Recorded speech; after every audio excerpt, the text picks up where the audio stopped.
well, you go pay them, and what you got left is yours. But don't forget that good credit will be more than your money will ever be worth to you. So I try to live up to that. And when this crash hit, Griffin Goodner, Carl Neeson Moore's, and others, wholesale houses, carried me.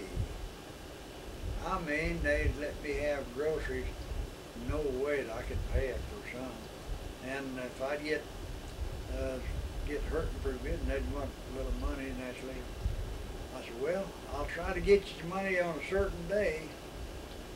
I said, I've got a promise. There's a man is drilling some wells out here and he's got a promise for payday. I said, if I get it, I'll be in here to pay you. If I don't, I can't do it. And if something happened, that man didn't get his payday, I'd go in and talk to him. I didn't dodge him. When that salesman was coming out the front door, I didn't run out that back. I stayed up here and talked to him. And George Moore told Mr. Griffin, that George Moore worked for Griffin Goodner.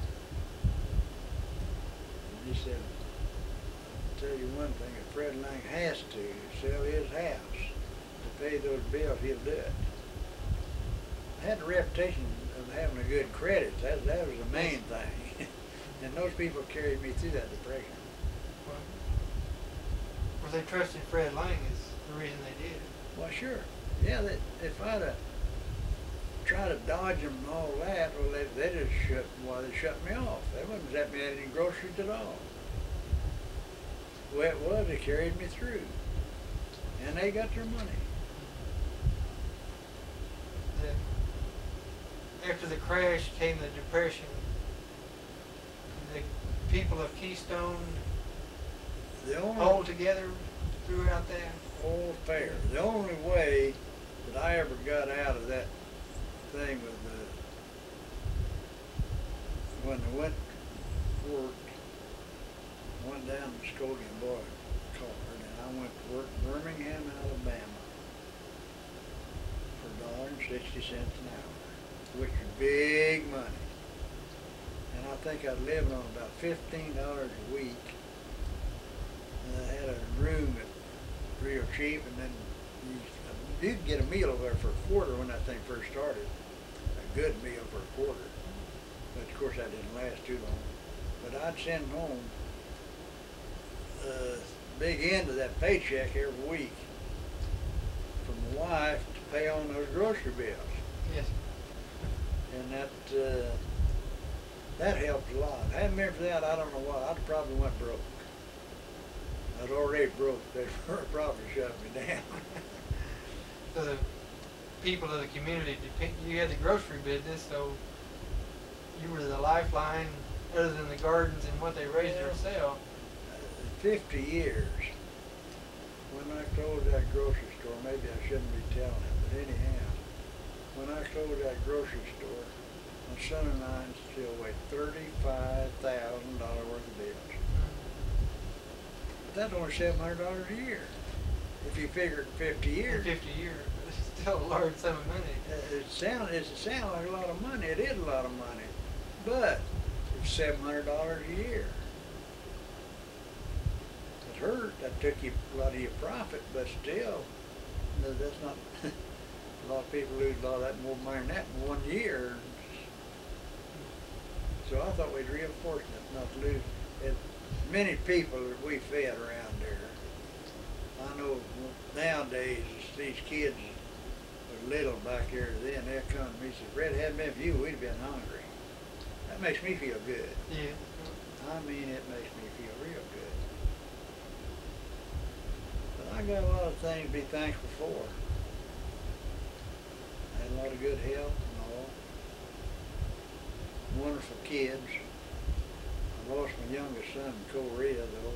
That was bad. I still heard about that. I tell you, I do. I can't get him off my mind. It just things turn up and makes me think of him. Will you tell us about your children? I hadn't asked about them yet. Well, my son, the one that's living, is a petroleum engineer. He lives in Lafayette, Louisiana. He retired from Chevron. He retired from Hunt Brothers. Now he's a I don't know who he's working for now. I said, why in the dickens don't you? I thought you were going to retire. He said, Dad, I can't do it yet. He said, Margie Lou is not eligible for life insurance. I mean, it's Medicare. Medicare. And she's not old enough. And he said, I can't do it. Something happened. Have a bad sick spell that'll ruin you. He said, as quick as she gets old enough, but I doubt he'll ever quit. I just don't believe he'll ever do it. And my daughter has worked for the Sand Springs School in the bookkeeping department for 37 years. 37. Still working. And she's still And there? she's still working. Mm-hmm. And I said, Barbara, why don't you retire?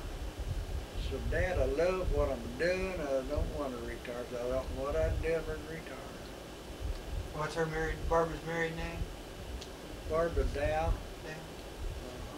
Her husband has a beauty shop, beauty Barbara D.O.W. shop in Dow. Brookside. And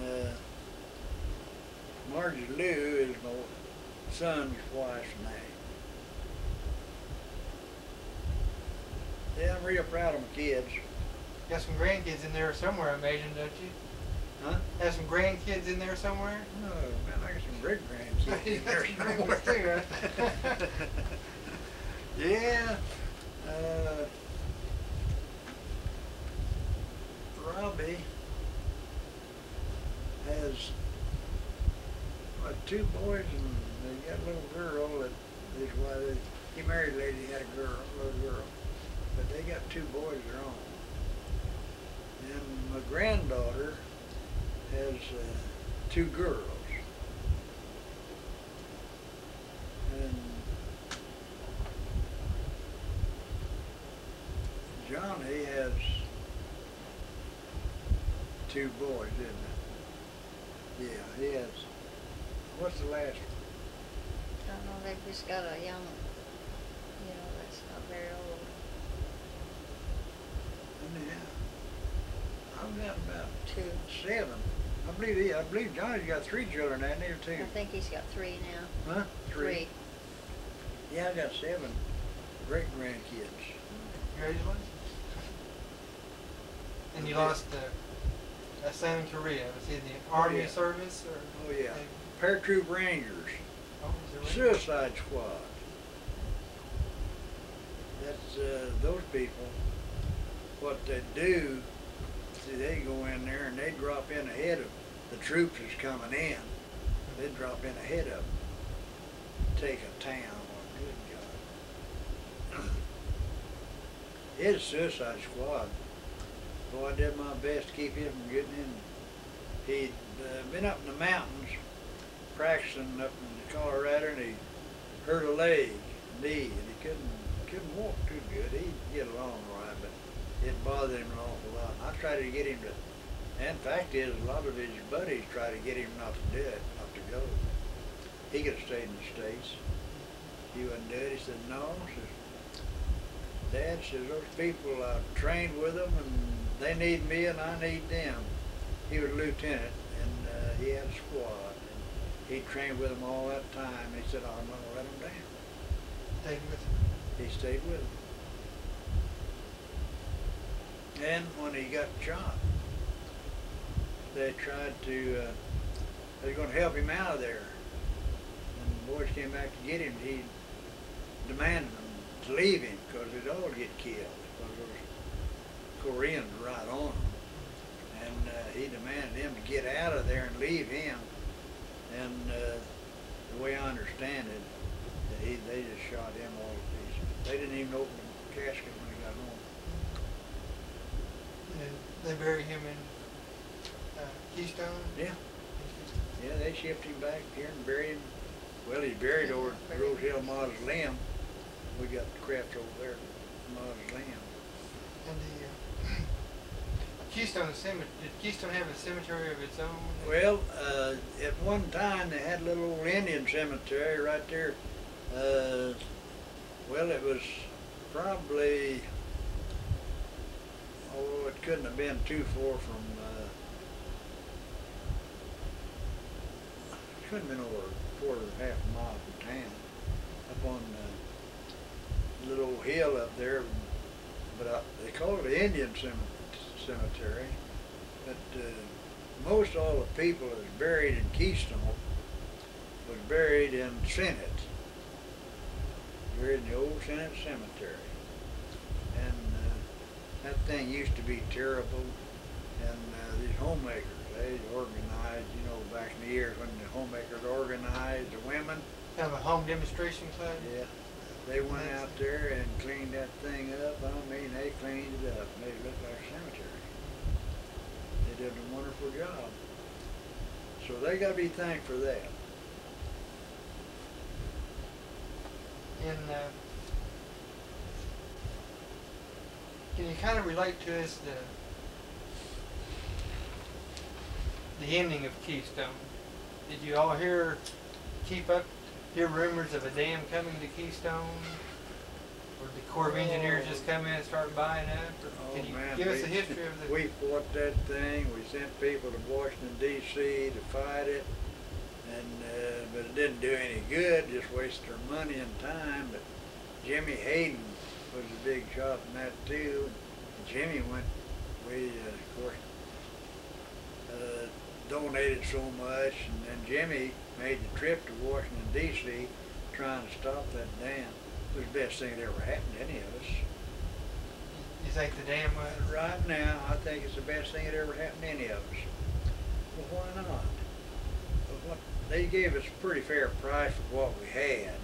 They didn't steal any of it. They paid a pretty fair price for it. And on top of that, if you had anything left out around it, good Lord, you raised the price 20 or 30 times what it's worth. Yeah, well, that's true. But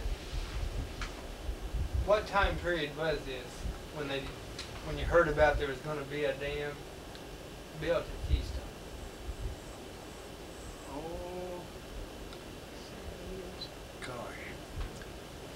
At least we heard about it 3 or 4 years or 5 before it happened, didn't we? Had to. Yeah, well, there was talk even back in Talk. the early 40s. I was going to say that talk. And when was the dam started? Sometime in the 50s, wasn't it? 51? I'm thinking 57, but I'm not 57. sure. Well, they completed the thing somewhere in the neighborhood of, well, I know they ran us out of Keystone in '62. I know when they ran us out of town. We had to move out. But they were still working on the dam. I could sit up there at my house and watch them build a 64 highway bridge. I had a telescope, and I'd sit up there in